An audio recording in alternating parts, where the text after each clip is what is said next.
Hi everyone, welcome to our weekly Q&A session, and today it is my pleasure to welcome here our coach Brittany. So, hi Brittany, it's really nice to have you here. How are you today? Hi, I'm doing pretty well. Glad to be back on here. And this is good to hear. Okay, I think we can start with the first questions because I have prepared a few questions that have been left unanswered in the last session. So, we have a question from Annie. Hello, I am currently in a clinic. I have been offered a medication to help me sleep. I am so torn about taking it. I am very afraid of the medication. I sleep for a couple of hours and then I am awake for hours until I hear the other patient's alarm clocks. Then I become very afraid because I have been awake for such a long time and the others only wake up hours later with the alarm clock. How can you cope with the fear of not being able to sleep for many days in a row? It's a trauma. My fear is always, what if this happens again? So, question for you: Have you ever experienced like consecutive nights of not sleeping, Brittany? Yeah, when I was going through my own journey, I did have a period where I would have multiple nights with like Yeah. pretty much no sleep, like maybe 30 minutes at that. And it was quite scary to feel like sleep was not coming and there was nothing I could do to really make it happen. I couldn't control anything. And it was, Mm-hmm. it's very scary to think that like the more I tried and the more I worry about this, the more I feel like there's this struggle. But I think it can be helpful if you can just take a step back and realize that your body is always has that ability to sleep, and if you can just trust in your body, that can be super helpful. Try to be a lot kinder to yourself as well. I know you mentioned that you're afraid of taking this medication, and it can be really easy to beat yourself up over things that that might be helpful for you, or to feel like you are just on this struggle bus that you can't get off and that there's nothing you can do, and then you tend to beat yourself up more and just be critical of the path that you're on. And I think it can be super helpful just to be gentle with yourself, and it's okay if you need medication. You don't have to take it either, like it's either way is fine.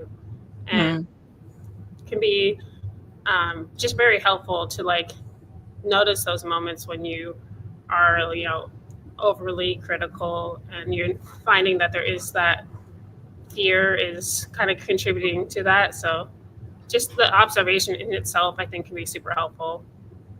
Yeah, absolutely. Thank you so much for sharing, Brittany. And I will just add that sleep is inevitable, even when we feel like we don't sleep at all. There are still moments that we really do sleep. Our body is perfectly able to take what it needs for us to function to some extent the next day. And also, you mentioned, Annie, that you slept some. So focus rather on this that you did sleep rather than you don't sleep. Of course, our brain is offering us the the negative scenario more likely because it's it sees this as a problem, right? But if you realize that you are perfectly capable of sleep, then and if you fell asleep once, you can still do it again and again and again. And like Brittany mentioned, be kind and gentle with yourself because this is the most important on this path. And if being gentle means taking meds, then just go ahead because in this program we do not demonize meds. We take it as neutral, and I believe that they have their own. They have their place in insomnia recovery. I took them for many years, and I can't imagine it without them. So, in a way, when I didn't have any education, any knowledge, and I was overwhelmed with fear, it was the best solution for me. And the way I get on the meds, I was also able to get off of them. So know that it is only temporary. It is not your forever, Annie. And yeah, be kind and gentle to yourself. Cool. So we have answered this question, and many questions are actually coming in. And I don't think the first, okay. Here's a question from Just Ray. Hello, Just Ray. I think I'm coming off the tail end of my recovery and no longer have obsessive thoughts. This is the closest I have felt to pre insomnia days. Cool. I feel more knowledgeable about sleep. I don't think I can go back to where I was before. I was wondering if there were any new challenges I might face from your experience in the future, or would I be classed as fully recovered now? This is an interesting question. What do you think, Brittany? Well, first off, I think that's pretty awesome to hear how much progress you've already made, and just that Mhm. it sounds like you're just being more accepting and you're just allowing those thoughts to be, which is helping them to not be so obsessive, that's awesome. And you're right, you're never really going to go back to where you were before because of how much you have changed and grown throughout this whole process. So that's super, super awesome to hear. I think your question about like going forward is any challenges. I think we always are going to have challenges in life, and there's always going to be the sleep disruptions. There's always going to be something that can, create a little bit of fear and worry. But if you can continue just to approach it in the way that you have learned, like to change your reaction, to be more accepting, to be more kind to yourself, and just keep on that path, you're never really going to have that full on struggle. There might be times when you don't like it because maybe you didn't sleep so well the night before because there was a sleep disruption, and most people, even if they don't have insomnia, they don't like that. But there's it's never going to be that inner struggle to the point that you had in the past. So I think that can be helpful to know, but also just be aware that there's always going to be a little bit of struggle when we have sleep disruptions, or there's always going to be speed bumps for many people. Even if you're fully recovered, you might still have like small little speed bumps later on down the road, and that's totally normal. Our brain can be exposed to that fear again, and it can just let it go again. Absolutely. So thank you so much for sharing, Brittany. And yeah, I don't have much to add. Just like Brittany said, if any bump is will come, just welcome it. Learn to be okay with it, and the sooner it will pass. So right. And now we have a question from Prasad Gokhale. How can I assess my sleep quality? Hmm. Brittany, how would you assess your sleep quality? And do you think it is important to assess the sleep quality? Yeah, I think questions like that can be tricky because when you Mhm. think about assessing your sleep quality, it kind of puts you back into that monitoring your sleep, trying to control Mhm. your sleep to make it, better. And so I think if you can maybe just take a step back and not think so much about how you can assess it, and just trying to allow what happens to happen with your sleep, and just learning to change your own reactions and just be more okay with your sleep, with how it is now. Doesn't mean it's going to be like this Mhm. forever, but I think sleep is something where the more you try to like control and assess and put all the numbers behind it, the more it can create more of that obsessiveness, which creates more of that pressure, which leads to more of that hyperarousal. So yeah, those Mhm. are some of my thoughts. What about you, Veronica? Yeah, absolutely.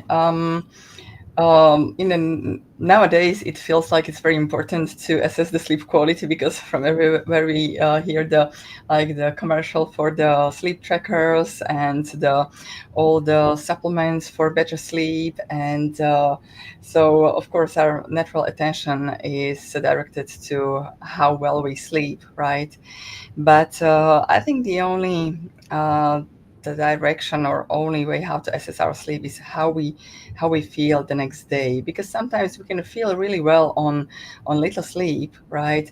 And really like groggy when we sleep like 10 plus hours in a night. Actually, this is what has happened to me recently. It was like 2 weeks ago, and I don't know why I had a night that I sleep like, I don't know, 10 hours. Really, it just in ages it hasn't happened to me. But that day I was so groggy, I was tired, I was foggy that even I had to lay down in the afternoon. But when I sleep less, like my normal amount, I don't know, from morning till from evening till morning, I don't know, I didn't count this, but I feel much better than like sleeping excessive hours.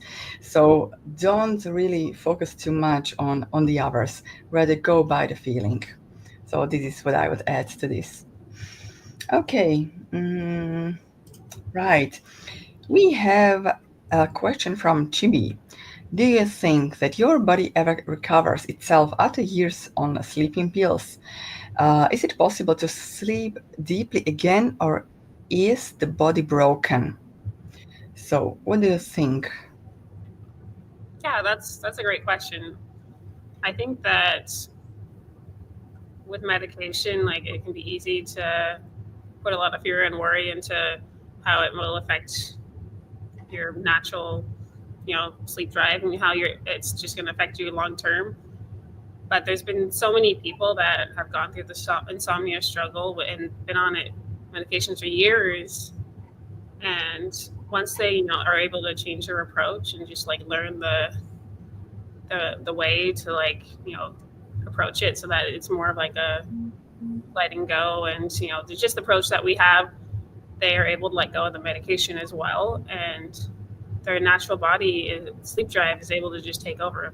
You've never lost that ability. It's just been always kind of masked by that hyperarousal. So your body isn't broken. It still has that ability to sleep deeply, to sleep as you did before you had insomnia. And that happened to me. Like I was on medications for some time, and I was worried that I would never get back to where I was before, but I did, and it feels great to know that your body, like, you can trust in it, and it's going to work in your favor as long as we just continue to just trust in its ability and to try to not get in its way by controlling it and all that stuff. So yeah. Hmm, absolutely. And, sometimes it may feel like that the sleep has been produced by the pill, but in fact, all sleep that you and or all of us have ever had in our lives has been produced by our body. It's not the pill that creates sleep, it's our body, right? So, uh, I took pills for like 6 years, and the I never lost this ability to sleep naturally. So I don't take anything now for years now, for 3 years I think, since I stumbled on Daniel's channel. So yeah, it's definitely possible to be, and yeah, hang in there. Thank you so much for your question. Okay, now we have here quite long question, but let's try to go through it. We have a question from Doom Sound, and it's like this. Hi, I feel like I'm getting better at accepting wakefulness, being on this recovery journey for several months, and I usually fall asleep pretty easily. Great. My problem is that I wake up shortly after, and my body feels like it's buzzing coming from the base of my spine. I can't lay still and I need to get up, which is fine. But a lot of the times I'm so tired, I would just like to lay there and listen to a podcast, listen to music, or watch a video. But my body will not let me lay there. These days, I don't feel like I have much conscious anxiety. And when I do wake up, it's not like I'm thinking or worrying about something. It's just that my body is so buzzing and restless. I can usually go back to sleep after a while, but then the cycle repeats and I am up and down the whole night. I haven't really heard the sleep school talk about this issue. What are your thoughts on this and advice? Thank you so much, Ryan. So, what do you think, Brittany? Yeah. I think hyperarousal can manifest in a lot of different ways. So sometimes people will have that, intense anxiety, but oftentimes, once you learn to befriend wakefulness, the anxiety will go down, but you'll often still have those sensations in your body. And those take a little bit longer to go away. It's just time and just continuing the process. So Mhm. that's kind of probably what you're dealing with, is just hyperarousal is manifesting in different ways. Mhm. Those sensations, that tingling you were mentioning. So I think just being aware of it can be helpful. Just knowing that, okay, this is just that hyperarousal. Try not to fight it. Try not to resist it.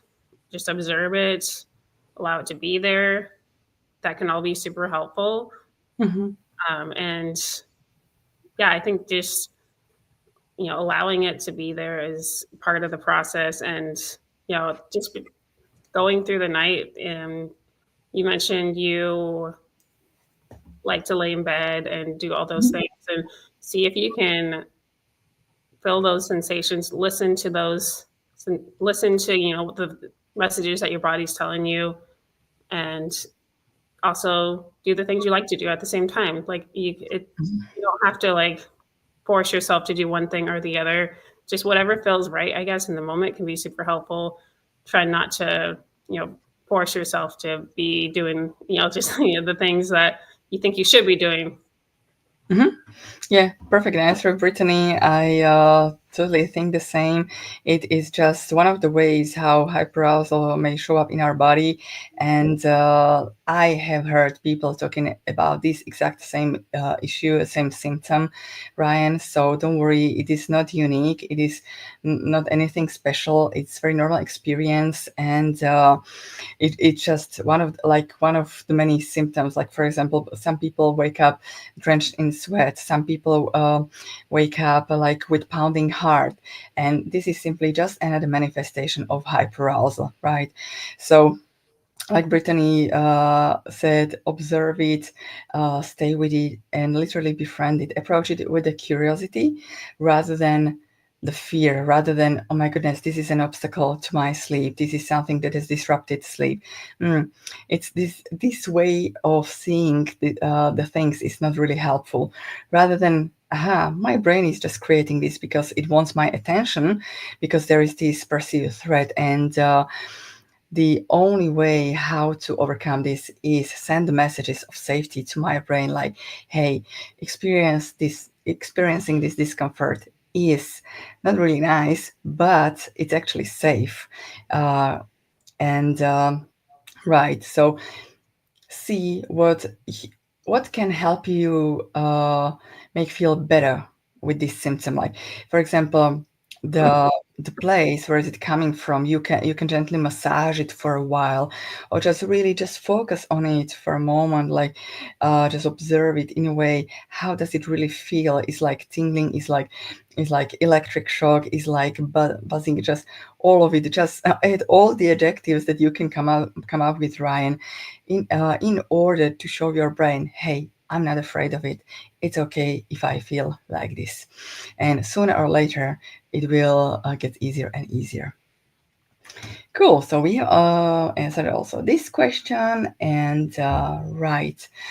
We have a question from Esalayek team. I'm sorry, probably I have mispronounced, but I have an interesting question. If insomnia is actually the fear of not sleeping and does not represent any changes in the brain, then how does it appear as a consequence in fatal insomnia? What do you think, Brittany?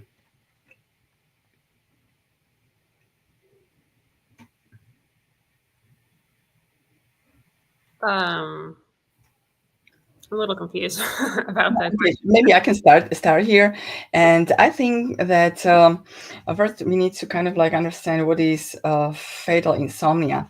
Many people, I believe, confuse it that fatal insomnia is something when we can't sleep, and when we have tried everything under the sun to produce sleep and nothing is helping out, we fall into belief that we might have the fatal insomnia.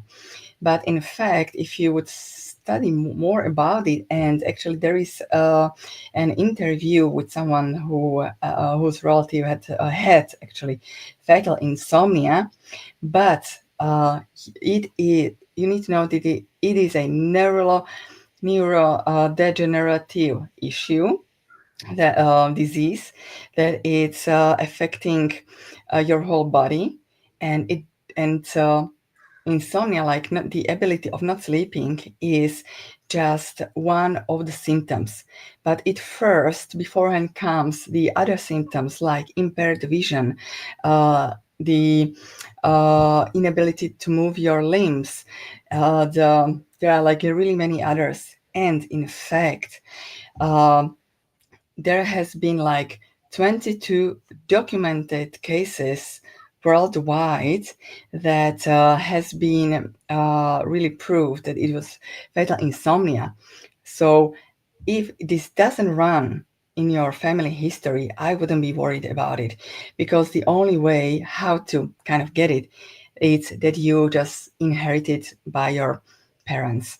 So I and one interesting aspect of it was that the person that had fatal insomnia, it's it was actually the mother of the guy who was interviewed, and he said like she was never afraid of sleep. She was never worried about not sleeping. She was just struggling with these uncomfortable symptoms like impaired vision, the impaired movement of limbs, and all these other things. So right, I hope I have answered your question. And we have a question. Da, da, da. Oh, this is a really nice comment. Dear coaches, God has to exist for angels like you guys to be on this platform. Thank you for your existence and for guiding us through this dark time. Thank you so much for these really lovely comments. It's really gives us the energy to continue doing this work. Yeah, thank you. Yeah, it's great. Uh, da, da, da, da, da. We have a question from Udet. Can you explain to me in detail about hyperarousal? Because I suffer from disturbing obsessions and I do not know if this is hyperarousal or not. Disturbing obsessions. I don't know. Is it about like OCD?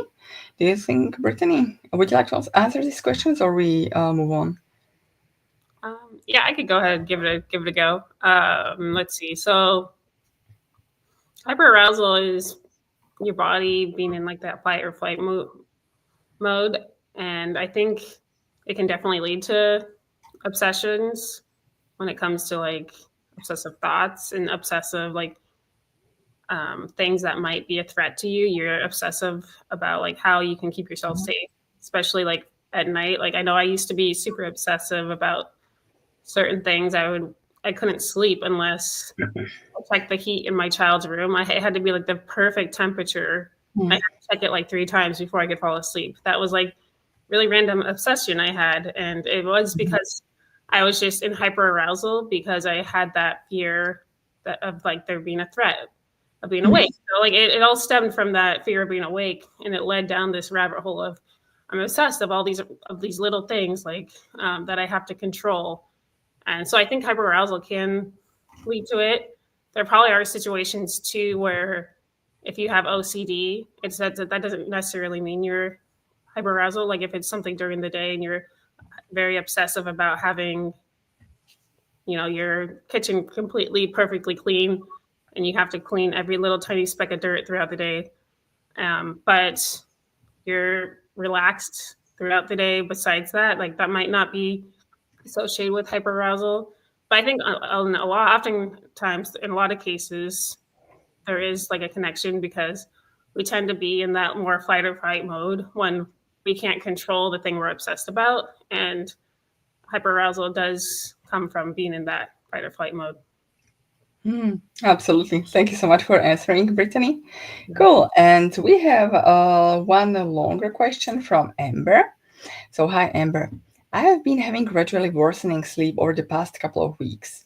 It was at first broken sleep, but I was able to fall back to sleep until morning fairly quickly to know where I will be awake until sunrise or not know if I have slept even with medication. Is gradual worsening even within a week a common occurrence? Yes, it is. It seems the more I think about it, the worse it gets, no matter how much of the medication I take. Now I have started to focus on hunger sensations even after eating a snack. It becomes something I can't take my focus off of no matter what I do. I'll have blanks where I don't know if I have slept or it all blends together and feels like one big chunk of wakefulness, but I'm confused and disoriented, not knowing if I was awake or asleep, trying to recall dreams to prove to myself that I was asleep. Is this just common? Boring old hyperarousal. Sorry for the long post. So, have you got it? Do you need anything to, any part of it to repeat? Um, I didn't catch the first part of that, but I think I Mhm. understand most of what she was talking about. Mhm. So I think that concern of whether or not you slept throughout the night and like feeling like, oh, I was awake the whole night, but it's also very vague. It's very blurry. Like I don't have this concrete memory of everything that happened throughout the night. That can be a sign you're having like these hyper sleeps. And Mhm. it's very common. Like I had them a lot too. And especially when I was like kind of like on the road to recovery, but I wasn't quite there yet. And that's actually a great sign because it means that you're starting to your hyperarousal is fading, but it's still there. It's like still in the background. Um, and so yeah, I think you can take that as like a good sign. Just be aware, okay, like I and tell yourself you likely did sleep. It just wasn't like you didn't sleep the whole night, but you still had like these little sleeps that came and go throughout the night. And hyperarousal probably woke you up multiple times, so that's very normal. That's just part of the process, and everyone really does wake up throughout the night. But when you have that hyperarousal in the background, you notice it a lot more. And I know there was more to that question, but I don't know exactly what Right. she asked. Right. So I'll just add to the other part of the question if it is normal to for sleep to be gradually worsening because some people experience like the sleep vanishes from one night to another, and some people experience it like getting worse gradually, and both of the options possibilities are very normal and very common, so there is really nothing peculiar about it.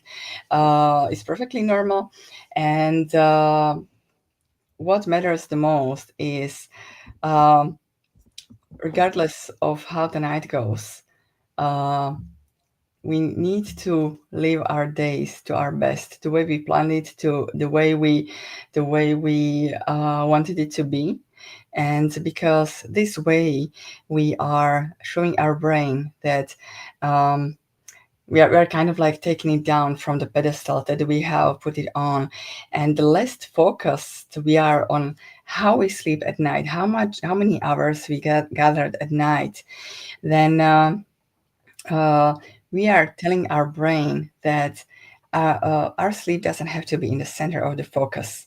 And in this way, our body and brain can do its thing. It can do its sleep thing because the more we are trying to interfere with the process of sleeping, the more elusive it becomes, the more we are kind of like disrupting it. It's like I like to explain it in a way like if I would ask you or anybody here watching, like, how do you breathe? And in that instance, I bet you paused for a moment, right? Because you turned your attention to a process that is not supposed to be monitored, right? So, and in this similar way, the breathing and also sleeping they are passive processes, so it's better to take your hands off of it. Right. Let's answer one last question, Brittany. And da, da, da. Mm, mm, mm, mm, mm. Um, how do I force myself to get up in the mornings? I lay in bed for 10 plus hours trying to get sleep. I always turn my alarm off in hopes for more sleep, though it never comes. I try to practice the sleep window, but always fail when it comes to waking up at a set time. A question from JC. What do you think, Brittany? Yeah, I think it can be helpful to try to get up around the same time in the morning just to help with that sleep drive because it helps your body just, you know, feel like, it has that. tiredness, and it naturally can feel tired at night. Um, but also, like, give yourself a little grace if you Mm. sleep a little bit extra in the morning. That's okay. You don't need to beat yourself up over that. If it feels nice to stay in bed and you're not feeling more anxious in bed, then I think it's totally fine to stay in bed a little bit longer. Just to if help you, feel more at ease. That's totally fine too. Like it's all about a balance. When we want to find that happy balance of like keeping our sleep drive high by not, sleeping too much throughout the day, but also not sticking to like this super strict schedule that makes it feel like we're trying to control sleep and putting this pressure on ourselves to be sleeping on a schedule so that so we're so focused on sleep and how well we're sleeping because that often isn't helpful either. So Yeah, absolutely. Um, And just a few words from me, JC. And I don't know if you are at the beginning of your kind of like insomnia experience, because this was definitely my beginning of my insomnia experience. Like when I kind of like, well, I call it lost my sleep, I would spend excessive hours in bed trying to get sleep, trying to catch sleep. And sometimes I would spend night by night 12 hours in bed. I would go at 8 p.m. To bed and would get up at 8 a.m. And it was just all these 12 hours I was just praying, hoping for sleep, just for the moment of relief. And this definitely was not helpful to me. So the next logical step was narrowing for me the time I would spend in bed. What we have here in the sleep court school, we call it the timeless sleep window. And it's really helpful because it not only helps to kind of like set the circadian rhythm, but also it helps you to chase sleep less, right? With less hours spent in bed, you chase sleep also for less hours, right? If that makes sense. And what was also helpful for me, I mean, you can befriend wakefulness any way you want. It's even also about resting, just staying in bed. But I have to say that for me, it was really helpful to get up from bed for at least for a moment, because when I was laying in bed, I felt really wide awake. But the moment I would get up, like all the tiredness just down on me. And so it was just sometimes I would just use the bathroom, sometimes I would just take a glass of water, sometimes I would just sit by the window and look at the stars and or but what I enjoyed the most, like later on when I gave myself this kind of like permission, uh, I watched some funny show. Because when I watched some funny show, it didn't matter how tired I am, how exhausted I was, how angry or sad or frustrated I was. They always say something funny that made me laugh.